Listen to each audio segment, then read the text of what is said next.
Salut tout le monde, j'espère que vous avez passé une bonne semaine. Pour cette fois-ci, suite au développement back-end de la semaine dernière, mon projet concerne la création d'API en utilisant Node.js et Express. De plus, on va tirer parti de MongoDB comme base de données pour stocker nos informations. Sans plus tarder, je vais commencer par expliquer la structure des codes dans VS Code. Donc, on a le fichier app.js qui est notre fichier principal, controller.js qui représente tous les endpoints, routes qui représente toutes les routes, Mongo Manager qui nous permet de configurer Mongoose, ce qui nous permettrait de faire le lien avec notre base de données. Ici, on a mis un console log pour confirmer la connexion. Donc, on peut voir ici qu'on est connecté à la base de données. On a le fichier schéma qui permet de définir les modèles à créer pour nos collections dans la base de données. Entre autres, pour la création de modèles agents, ainsi que la création du modèle région. On a un fichier access.log qui permettrait d'enregistrer l'historique des requêtes post et get grâce à l'utilisation d'un middleware Morgan. On va le tester avec quelques endpoints. Si on va dans Postman, donc on va commencer par le endpoint hello, ce qui nous retourne le world. On va passer avec status. Si on fait erreur, donc on va voir le résultat dans VS Code. On peut voir ici que on a logué les différentes requêtes qu'on a fait tantôt, notamment erreur, statut et hello. Ensuite de ça, un point important pour cette semaine qui concerne l'authentification. Donc pour les autres API, on a restreint l'accès grâce à l'utilisation d'un middleware pour vérifier le jeton d'authentification par rapport à la valeur fournie dans le fichier .env.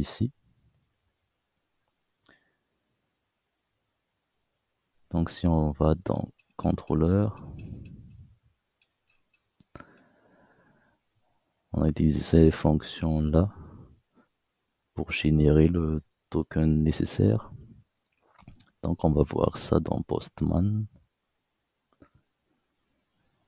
Donc on a créé un endpoint login.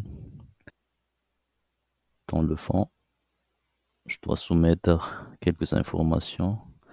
À noter mon username et password.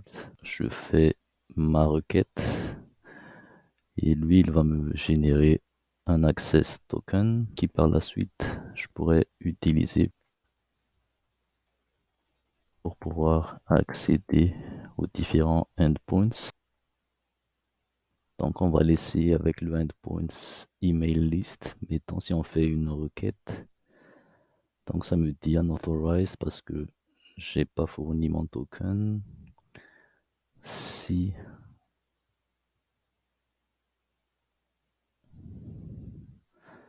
je mets le token que je viens de récupérer, et que là, ça me permet d'accéder aux listes des emails des agents. Donc ça va être tout le temps de même pour les autres API qui nécessitent une authentification. Pour la suite, on va tester une à la fois les autres endpoints créés. Mais avant ça, j'aimerais montrer un petit aperçu de MongoDB. Donc, on peut confirmer ici que pour le moment, on a un agent enregistré dans notre base de données. On va retourner dans Postman. On va créer un agent. Donc, ça nécessite une autorisation. Donc, mettons qu'on va créer un agent qui est moi. Donc, j'ai prédéfini les informations ici. Donc, on va poster ça. Donc, là, il m'envoie un message qu'un agent Tonira a été créé avec succès. Maintenant, je vais vérifier le résultat dans MongoDB. Je vais rafraîchir. Donc là, c'est rendu à 21, ce qui permet de confirmer que Tonira a été ajouté parmi les agents. Maintenant, on va retourner dans Postman pour le endpoint getAgents.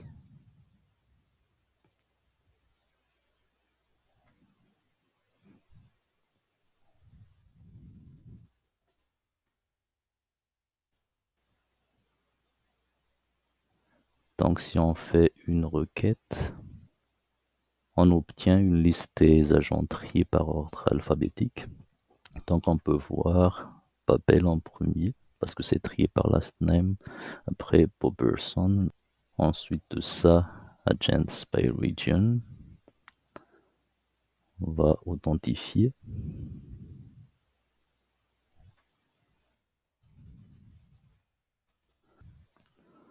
Donc, prenons un exemple pour le Nord.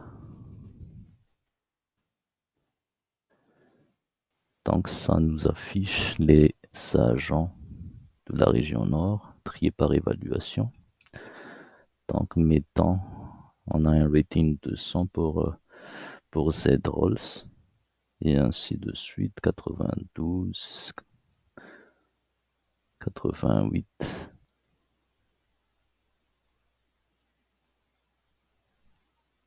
Sinon, pour updater une information, donc on a deux ici, put ou patch. On va utiliser la méthode patch ici, mettons. Donc on a besoin d'une autorisation pareille.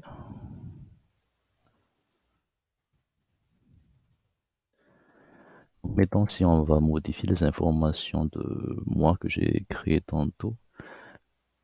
Fait que mettons, ici on avait Ra comme last name, mais on veut le changer.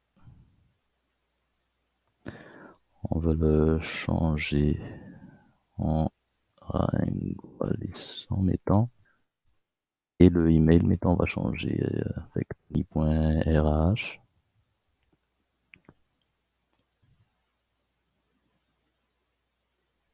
Après ça, ça nous demande le ID pour pouvoir faire la modification. Donc, mettons, j'avais mon ID.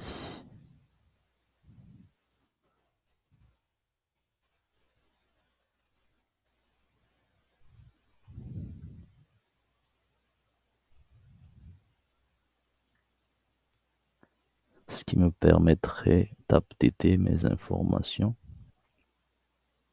Donc, on va voir dans MongoDB le changement. On va refresher. Donc là, on peut voir qu'il a changé mon nom à Ringo Alisson, et ainsi que mon email. Sinon, pour effacer un agent, donc pareil, ça nécessite un token. Pour les paramètres nécessaires, ça nécessite un paramètre valide, que ce soit first name, last name, ou email ou ID, que je vais choisir mettons first name. Mettons, on va essayer Tony. Donc, il me dit que agent not found. Mettons, si je fais Tony, fait que là, il me confirme que l'agent Tony Ringuelson a été supprimé avec succès. Donc, on va vérifier ça dans MongoDB. On va refresher. Retourner à fin agent. Donc, on confirme que l'agent Tony n'existe plus dans notre base de données. Maintenant, on va créer une région. Donc avec post region create, donc autorisation.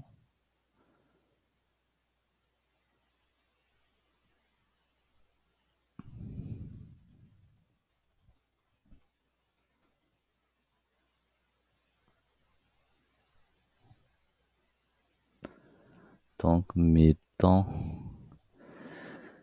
si on veut créer la région ouest, ça nous dit que region already exists. Donc si on vérifie dans notre base de données, effectivement la région ouest existe déjà. Mettons, si on va créer la région north, donc là il nous a créé la région north avec le total sales de la région north et avec les top agents de cette région.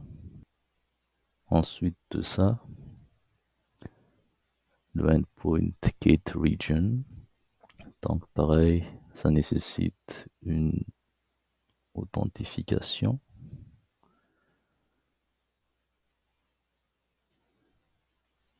Donc on va prendre l'exemple de la région East. Si on fait une requête, donc ça nous retourne toutes les informations concernant cette région. Et finalement, le endpoint get all stars, autorisation.